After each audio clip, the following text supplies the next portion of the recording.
आखिर में उसी में आ जाएंगे। शुरुआत तो इधर से करने दो। आरामगढ़ फ्लाईओवर ప్రారంభోత్సవ కార్యక్రమానికి ఎంఐఎం పార్టీ అధ్యక్షులు, హైదరాబాద్ పార్లమెంట్ సభ్యులు, మీ అభిమాన నాయకుడు అసదుద్దీన్ ఓవైసీ గారు, సహచర మంత్రివర్గ సభ్యులు దుద్దిల్ల శ్రీధర్ బాబు గారు, శాసనసభలో ఎంఐఎం పక్ష నాయకులు నా చిన్నప్పటి మిత్రుడు అక్బరుద్దీన్ ఓవైసీ గారు, హైదరాబాద్ నగర మేయర్ గద్వాల విజయలక్ష్మి గారు, అదేవిధంగా డిప్యూటీ మేయర్ గారు, శాసన మండలి సభ్యులు, శాసనసభ్యులు, హైదరాబాద్ నగర కార్పొరేటర్లు, కార్పొరేషన్ చైర్మన్లు, ముఖ్యంగా హైదరాబాద్ పార్లమెంట్ ప్రాంతం సంబంధించిన వేలాది మంది యువకులు ఈరోజు ఈ ఫ్లైఓవర్ ప్రారంభోత్సవ కార్యక్రమంలో పాల్గొని ప్రభుత్వం చేస్తున్న అభివృద్ధికి అండగా నిలబడ్డందుకు మీకు అందరికీ మనస్ఫూర్తిగా ధన్యవాదాలు. మిత్రులారా, 2005 నుంచి 2009 లోపల ఆనాడు డాక్టర్ వైఎస్ రాజశేఖర రెడ్డి గారు ముఖ్యమంత్రి ఉన్నప్పుడు 11.5 కిలోమీటర్ల మొత్తం ఉమ్మడి రాష్ట్రంలోని అతిపెద్ద ఫ్లైఓవర్ పివి నరసింహారావు గారి ఫ్లైఓవర్ ఆనాడు మనం నిర్మించుకోవడం జరిగింది. మళ్ళీ ఈరోజు కాంగ్రెస్ పార్టీ అధికారంలోకి వచ్చిన తర్వాతనే 4 కిలోమీటర్లు పైగా రెండవ అతి పొడవైన ఫ్లైఓవర్ ఈరోజు జూ పార్క్ దగ్గర ఆరాంగర్ ఫ్లైఓవర్ని మనం నిర్మించుకొని మనకు మనమే పోటీ అని ఈరోజు నిరూపించుకోవడం జరిగింది. ఇవాళ హైదరాబాదు నగర అభివృద్ధి మన తెలంగాణ అభివృద్ధి. ఈ హైదరాబాదు నగర అభివృద్ధి కోసం మన ప్రభుత్వం వచ్చినప్పటి నుండి ప్రణాళికలు చేసి, ప్రణాళికలలో భాగంగా రోడ్ల విస్తరణ, మెట్రో రైల్ నిర్మాణం, తాగునీటి సమస్యల పరిష్కారం, అదేవిధంగా శాంతి భద్రతల పరిరక్షణ, నిరుద్యోగ యువకులకు ఉద్యోగ ఉపాధి అవకాశాల కార్యక్రమాలన్నిటిని కూడా తీసుకొని ఒకటొక్కటిగా పరిష్కరించుకుంటూ ప్రజాప్రతినిధుల చేత చర్చ చేస్తూ ఈ సమస్యలను అన్నిటిని కూడా పరిష్కరించుకున్నాం. ఈరోజు ఈ ఫ్లైఓవర్ ప్రారంభోత్సవమే కాదు, చాంద్రాయణగుట్ట నియోజకవర్గానికి సంబంధించి సివరేజ్ ప్లాంట్స్ కోసం కూడా వందలాది కోట్ల రూపాయల నిధులు అక్బరుద్దీన్ ఓవైసీ గారు అడిగితే వాటి ప్రారంభోత్సవ కార్యక్రమాలను కూడా ఈరోజు మనము మొదలు పెట్టుకున్నాం. ఈరోజు చాలామంది నగర అభివృద్ధి గురించి ఎదురు చూస్తున్నారు. ఈ నగర అభివృద్ధిలో మెట్రో విస్తరించాల్సిన అవసరం ఉన్నది, గోదావరి జలాలను తీసుకురావాల్సిన అవసరం ఉన్నది, మూసీ నదిని పునరుజ్జీవింపజేయాల్సిన అవసరం ఉన్నది.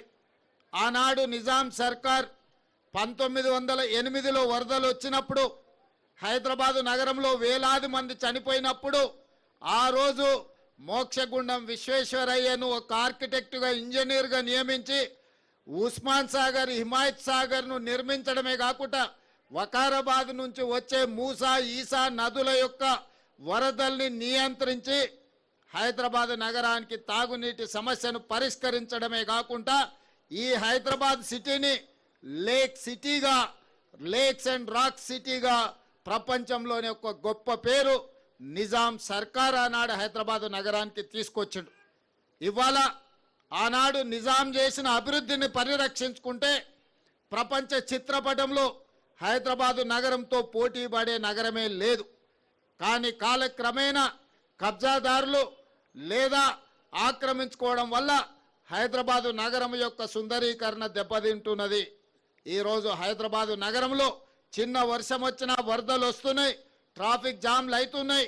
వీటన్నిటిని కూడా పరిష్కరించుకోవాలన్న ఆలోచనతోనే ఈరోజు మన ప్రభుత్వం ముందుకు వెళ్తుంది. भाई बहनों, जो मंच पे बैठे हुए हमारे एमआईएम पार्टी के अध्यक्ष असदुद्दीन ओवैसी साहब, हमारे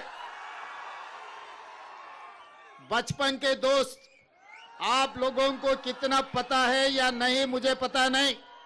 35 साल पहले जब हिमायत नगर में हम अकबरुद्दीन साहब ने जब कॉलेज को जाते वक्त हम लोग सब मिलते थे, मेरा बचपन का दोस्त थे उन्होंने।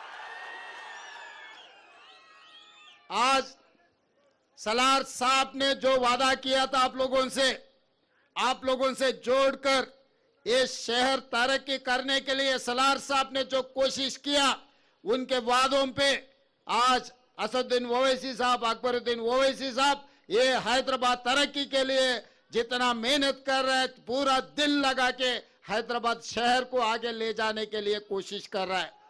उस दिन उर्दू हॉल गली में हिमायत नगर में हम घूमते थे, तब हम नहीं सोचे वो एमआईएम का एमएलए फ्लोर लीडर बनने वाले हैं, हम तेलंगाना के मुख्यमंत्री बनने का। मगर आज के तारीख में उनको बैरिस्टर असदुद्दीन ओवैसी साहब को मुझे ये हैदराबाद शहर को बचाने का, ये हैदराबाद शहर को आगे ले जाने का जिम्मेदारी मिले। आज राजनीति कुछ नहीं, चुनाव हो गए, राजनीति खत्म हो गए।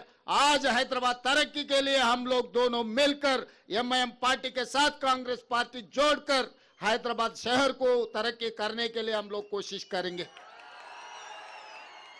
जिस दिन चुनाव आएंगे उस दिन हम लोग राजनीति करेंगे, मगर एक बार चुनाव खत्म होने के बाद कब सोचे नहीं। आज मैं एक बात जिम्मेदारी से कहना चाहता हूं।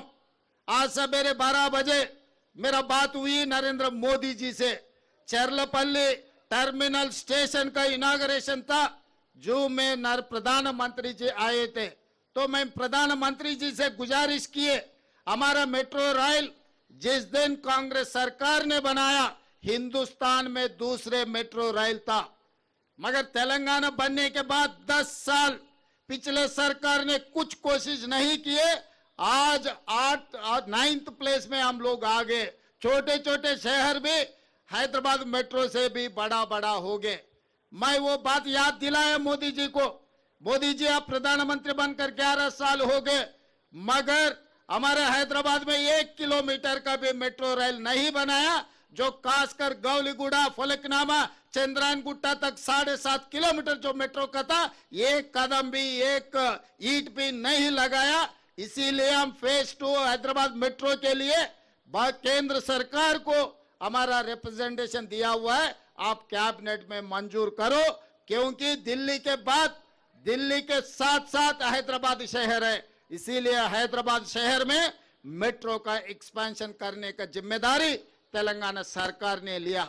इनका जो भी परमिशन है केंद्र सरकार में है।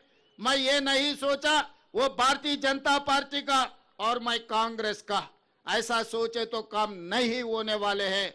जब काम लेना है तो बराबर हिस्सा मांग के लेंगे, वो हिस्सा हमारे हैं, हमारे हिस्सा हम लेकर रहेंगे।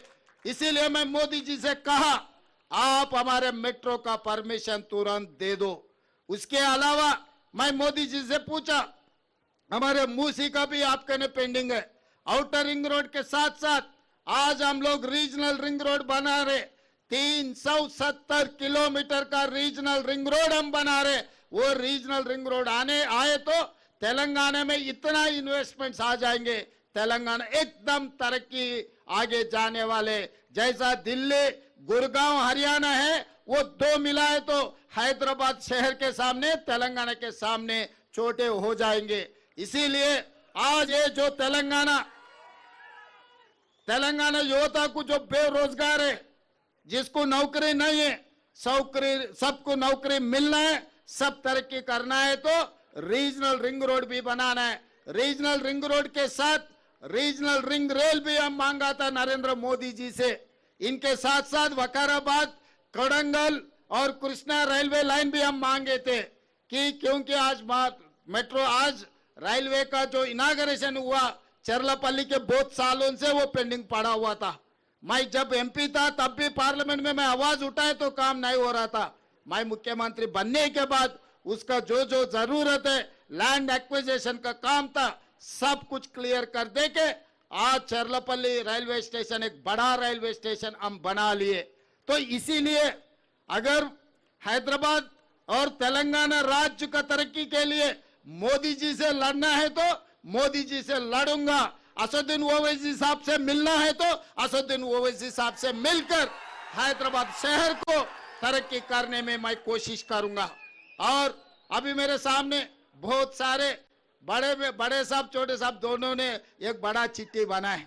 ये बड़ा चिट्ठी याद रखना मुश्किल है क्योंकि मैं पंडित नहीं है।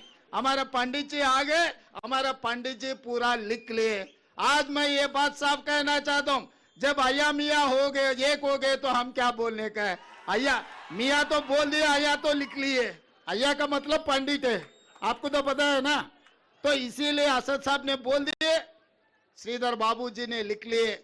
जो भी हैदराबाद शहर के लिए जो पूरा चिट्ठी बनाया, आने वाले दिनों में, कुछ दिनों में 11 या 12 तारीख पूरा MIM MLA MPs को सबको सेक्रेटेरिएट में मैं बुलाऊंगा, सब ऑफिसरों को बुलाऊंगा, क्योंकि आज यहां पर खाली म्युनिसिपल कॉर्पोरेशन के अधिकारी है, चीफ सेक्रेटरी रेवेन्यू डिपार्टमेंट के अधिकारी लोग नहीं है। मैं 11 तारीख या नहीं तो 12 तारीख सेक्रेटेरिएट में मैं पूरा MIM पार्टी नेता लोगों को, MP साहब और MLA लोगों को, सबको, MLC लोगों को बुला के, ऑफिसरों को बिठा के हैदराबाद शहर के लिए क्या काम करना है, पैसे के लिए कोई सोचने का जरूरी नहीं है। वो ये ओल्ड सिटी, बार बार अपने लोग कह रहे ओल्ड सिटी, भाई ये ओल्ड सिटी नहीं है, ये ओरिजिनल सिटी है। इससे पहले मैं चंद्रायनगुट्टा में यही बात कहा, ये पूरा तेलंगाना में जो शहर है, जो सिटी है, जो ओरिजिनल सिटी है, वो सिटी है हैदराबाद सिटी। ये हैदराबाद सिटी के लिए, ये ओरिजिनल सिटी के लिए अगर पैसे कम पड़ा तो तेलंगाना सरकार रहने का भी कोई कामयाबी नहीं है, कोई काबिल नहीं है।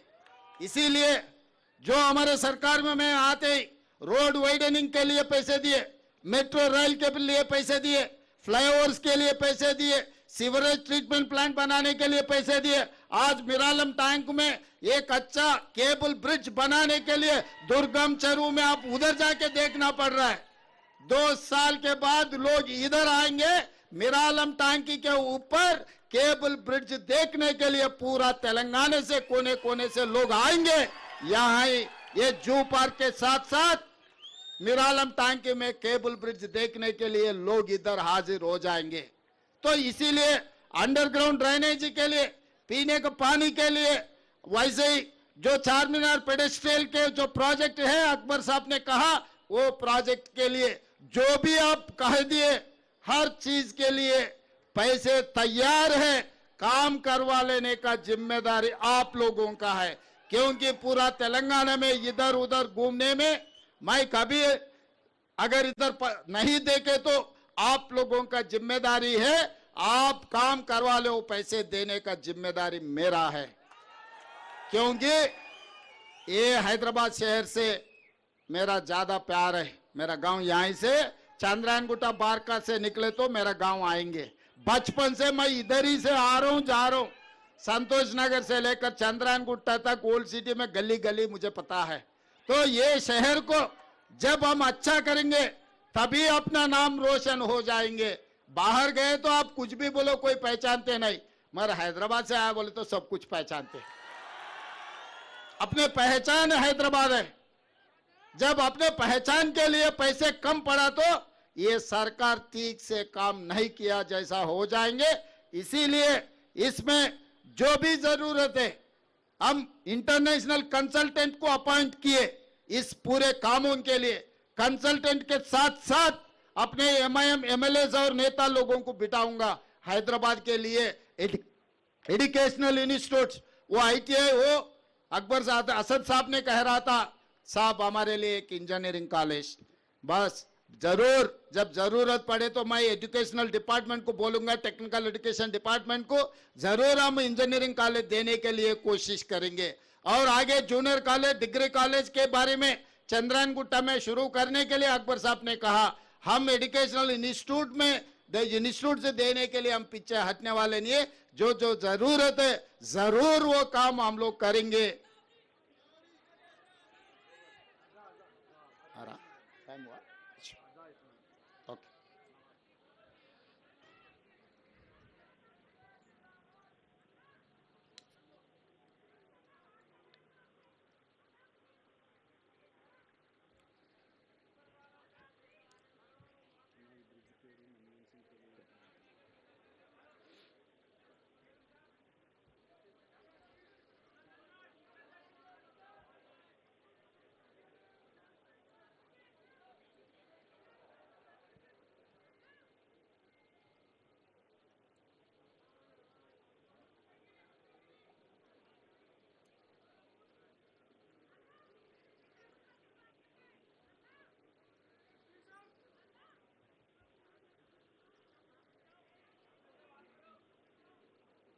बात कर सकते?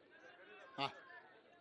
और उस्मानिया दवाखाना, निजाम सरकार ने अपने लिए उस्मानिया दवाखाना बना के दिए।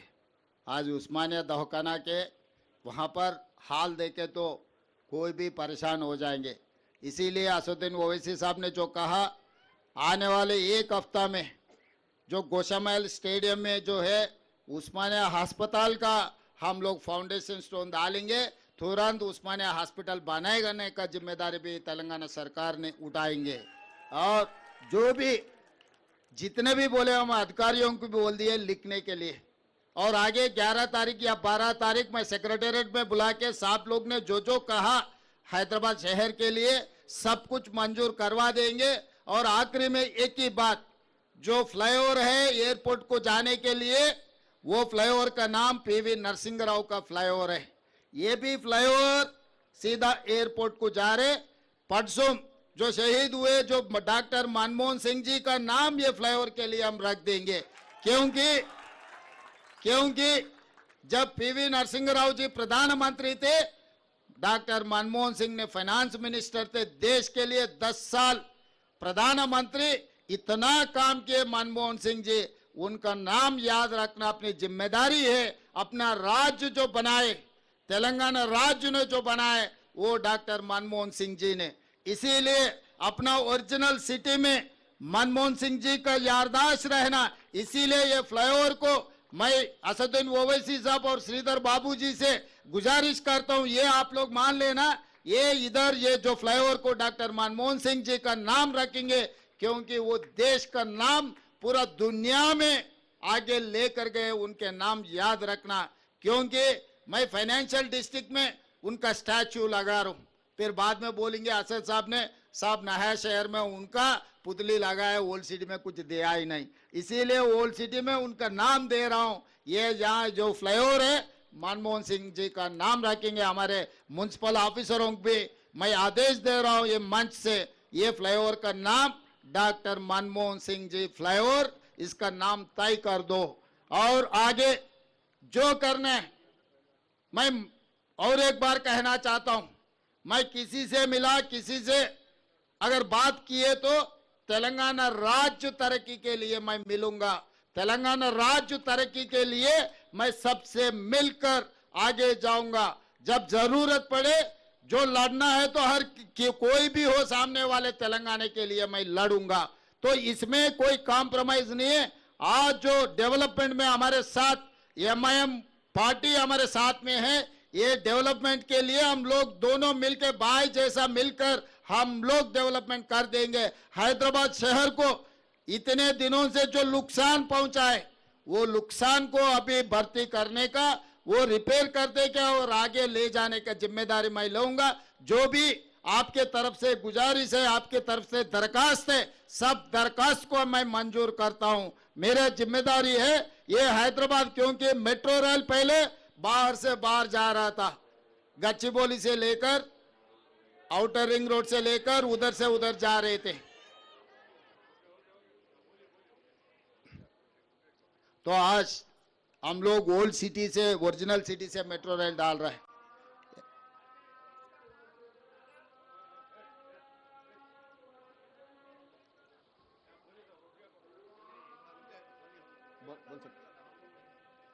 तो ज्यादा बोलने का कुछ नहीं है भाई, सब कुछ जो बोलना है बोल दिए। हम ओल्ड सिटी ये यहाँ पर डेवलपमेंट के लिए सब कुछ करूँगा। जितने भी बेरोजगार और मूसी रिवर डेवलपमेंट फॉर, इसमें भी आप लोगों का साथ जरूरी है। हम अच्छा कर देंगे, सबके लिए नौकरी मिलने वाले, हैदराबाद को आगे हम लेकर जाएंगे, तेलंगाना तरक्की करेंगे। मैं इस मौके पे सबको शुक्रिया अदा करते हुए मैं यहाँ मेरा भाषण खत्म करता हूँ। धन्यवाद मित्रों।